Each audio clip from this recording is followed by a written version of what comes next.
Dawson Rider Wiki.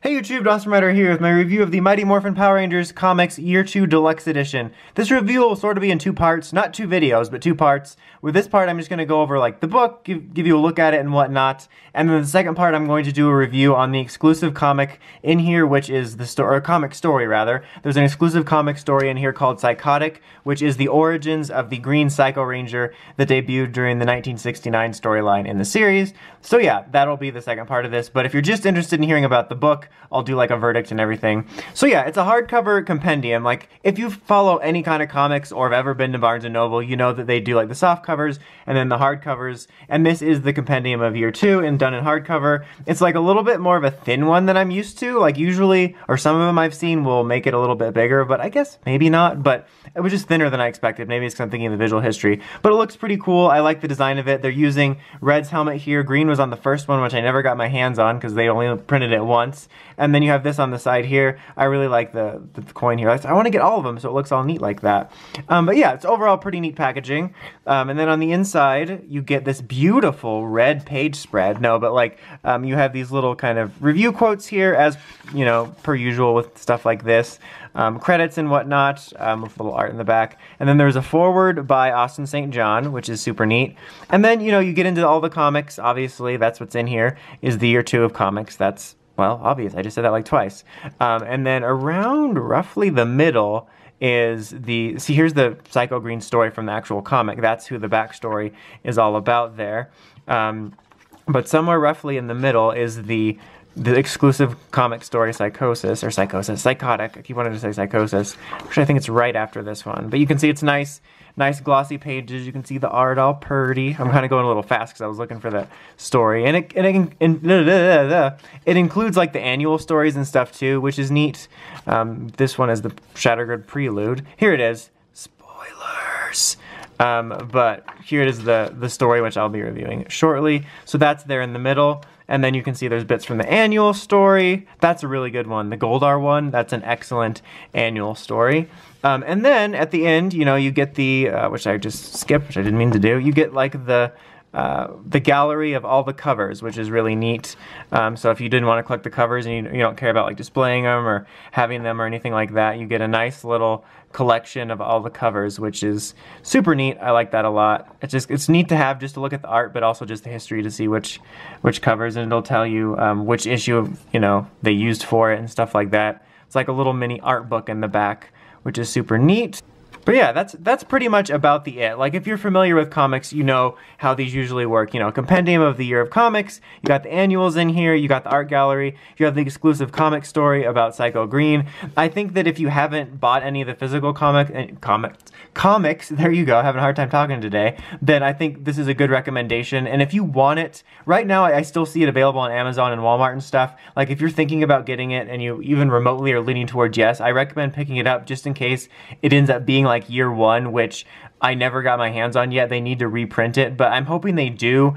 And if they're popular, give them a couple reprintings for these so you can have your collection like this, because this is how I like to have my comic collection. So I think if you're into these, I can definitely recommend picking this up. It's a nice way to have all the issues. You get the exclusive story, and the art in the back is super neat. Okay, now let's head over to part 2 with my ugly mug reviewing the Psychotic story. Alright, so welcome to part 2 of the review, where I talk about the story inside here, the comic story, Psychotic.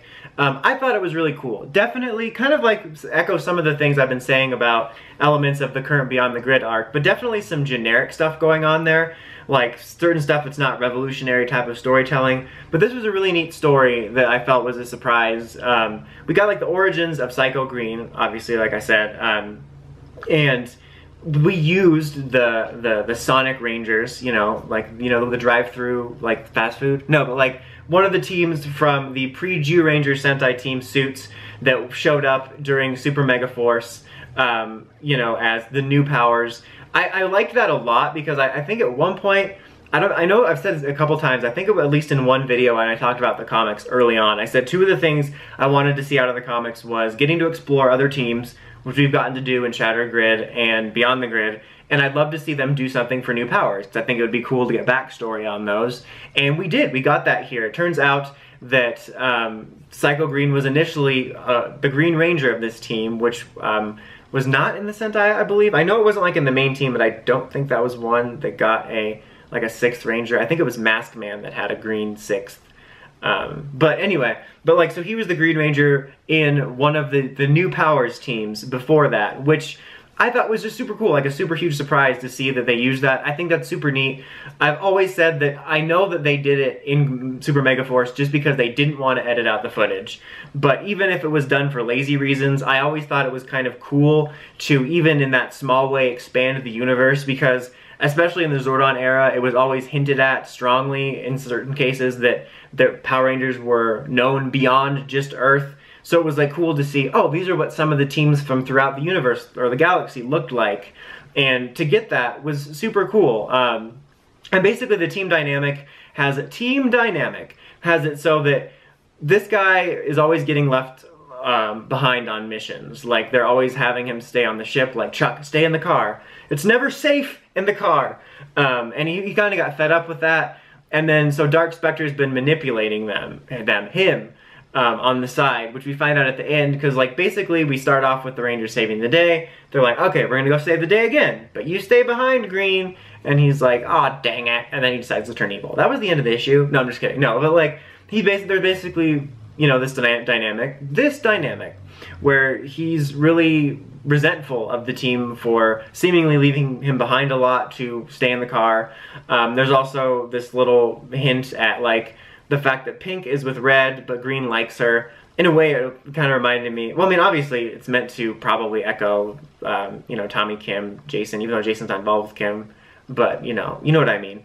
Well, in the movie, but anyway, but it's meant to echo that. It did remind me a little bit, too, of, like, the, you know, the classic, even though it's way less thought out, because it's like one page, we don't even know the exact dynamics, but it reminded me of Wolverine, Jean Grey, and Cyclops in that sense. But, like, he's obviously got feelings for her, but she's with Red, so, like, that's a little bit extra attention for him as well. And so basically, when they finally, like, don't let him go on the mission, and she, you know, rejects his advances yet again, he done blows them up, and he used, like, the special thing which tunes into their frequency, and then, you know, he goes back to Dark Spectre, and makes him Psycho Green. And it was really cool because, well, first of all, like I said, that's when we find out that through him asking Dark Spectre, like, the stuff that you showed me about them was real, right? And he's like, of course, you know. So basically, it strongly implies that when earlier in the issue, after he blew him up, when he said, I heard you guys talking about me, we can assume that Dark Spectre showed him, like, false visions. Like, when it first happened, honestly, even though I knew where this was going, I didn't think about that. I thought maybe that he was kind of problematic, and, like, he might have heard like an out-of-context conversation about himself. Like, you've seen that in a show where you'll have a character that's, like a little problematic, and they'll come around a corner, and they'll hear two characters talking about him, but then he'll walk away right before the part, like, where they say, but I still love the guy, and he's our best friend, but, like, he only hears the part where they're like, I hate his guts. And it's like a classic misunderstanding, mess around. But it seems more like, I mean, that very well could have happened. But Dark Spectre definitely stoked the fires. Well, he kind of reminds me of Snoke, so it kind of snoked the fires. Well, no, just like the way it happens. But anyway, by showing him, like, false visions maybe of the Rangers talking about him even more harshly, which just kind of, like, enhanced his resentment of the team already. So again, it's not the most original backstory in terms of that. That's a pretty straightforward, where you have a character that feels sidelined or betrayed and then defects to the villain. You know, he has an animosity with the leader, potential love interest that rejects him. So again, that's all generic, but I still think it was kind of neat. Especially, one of my favorite parts was just that they used some of the new power suits. I thought that was super cool. Not Ultra, but the end scene where he's like, a Dark Spectre, and he's using, like, this kid as a vessel, which is kind of disturbing. I feel like it's something I'm supposed to know. Like, is it some kid I'm supposed to recognize? Like, Evil Kite? I don't know. Maybe it's just supposed to be some random kid, but it's one of those situations where I feel like I'm missing something. But it was kind of disturbing, because then, like, at the end, the kid says, can I go? And he's like, shut up, kid, I am Dark Spectre. But he didn't say it like that. Like, I'm not talking about just the voice, but the dialogue was wrong, too. Don't let me misrepresent it.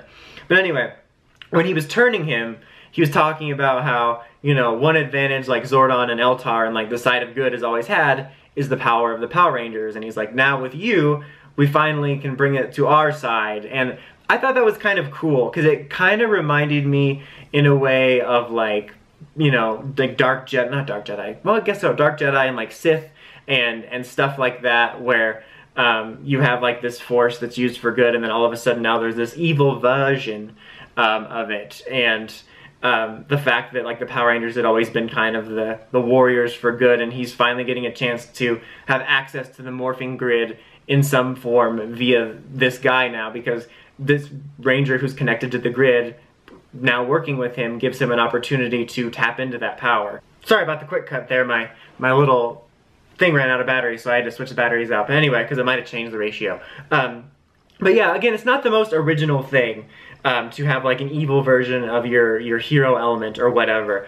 But I thought for Power Rangers it was super cool. It kind of expanded the lore. It gave us a neat backstory on Psycho Green. It was neat seeing his transformation. I don't like that it implied that he went directly from becoming Psycho Green to where he ended up in 1969. I'm going to assume that he had more adventures trying to track Rita down before he ended up crashing on the moon. But yeah, because I hate when they do that. It seems like it just closes it up too soon, like, because he was like rumored to be his best warrior, but then he only existed for like 5 seconds, so I'm going to assume he had more adventures in between then.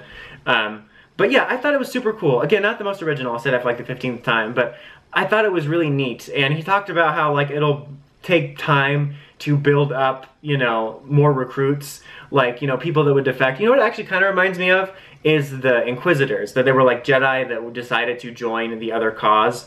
So like, I don't know, because like in the show we know that Astronema created the original Psychos. Well, the original Psychos as we know them, because he was technically the original Psycho, but that's like a different timeline, because like the show and the comic are different Earths. But anyway, but I think it would be interesting to get a story on that more in the future with the Psychos. Like maybe Dark Spectre did create like the original version of the 5 Psycho powers, and then Astronema used them later. Or maybe like he just was never able to, you know, achieve this dream of more Psycho Rangers after Green disappeared, and then Astronema picked that up. And I think that would be interesting to explore. I also think it would be interesting to explore the idea in the comic world that the Psycho Rangers, the 5 Psycho Rangers, were originally Rangers from other teams. I think that would be super cool instead of just kind of rando monsters. I think that opens up a lot of possibilities. I would love to see more stories later, give us a little bit more about the other New Powers teams and stuff like that. Like, they were all humanoid, but they all looked alien, which I think was super cool. I think that's really cool they used that, because I personally liked the New Powers. I thought it was a cool expansion. This made the world feel even bigger, and tying it to Psycho Green was neat. I liked it a lot. It kind of sucks that right now there's no way for people that don't want to buy this to get a way to read it. I'm sure there will be at some point. Like, I get it, like on a marketing level, it's like you want to entice people to buy this, but it sucks that there's not a way to get that right now. But yeah, I thought it was a super cool story. I enjoyed it a lot. I'd probably give it an 8. I would love to see more about this team of Rangers we got introduced to. Love to see more about Psycho Green and the Psychos in general. And I'd love to see more about the Psycho Rangers that we know of and how they might get expanded lore in the comic realm. But anyway, that's about it. Until next time, remember to like, comment, subscribe, and of course, don't forget to climb steps, entering that bell to get notifications for all my videos. Until next time, Dawson Ryder, signing out.